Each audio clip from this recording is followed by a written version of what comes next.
आप जो खाते हैं वो सिर्फ पेट तक नहीं जाता, वो आपके हर सेल के अंदर जाता है और वहां जाकर आपको बनाता है।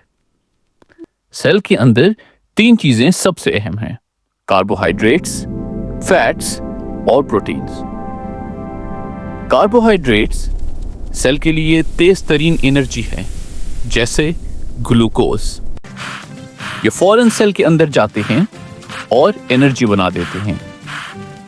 कार्ब्स और प्रोटीन्स दोनों तकरीबन एक जितनी एनर्जी देते हैं।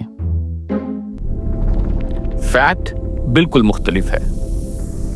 ये फास्ट एनर्जी नहीं देते, ये स्टोर्ड पावर है। फैट में एनर्जी सबसे ज्यादा होती है, इसलिए बॉडी इसे सेव करके रखती है। प्रोटीन एनर्जी नहीं है, प्रोटीन बिल्डिंग मटेरियल है। प्रोटीन छोटे छोटे यूनिट से बनता है जिन्हें अमाइनो एसिड्स कहते हैं।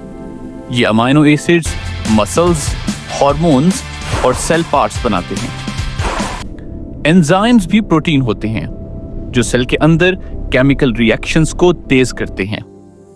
जब सेल डैमेज हो तो प्रोटीन्स उसे दोबारा रिपेयर करते हैं। तो याद रखें, कार्बोहाइड्रेट्स फास्ट एनर्जी देते हैं, फैट एनर्जी स्टोर करते हैं, प्रोटीन्स सेल को रिपेयर करते हैं और रिएक्शंस चलाते हैं। तो आप जो खाते हैं वो वाकई आप बन जाते हैं।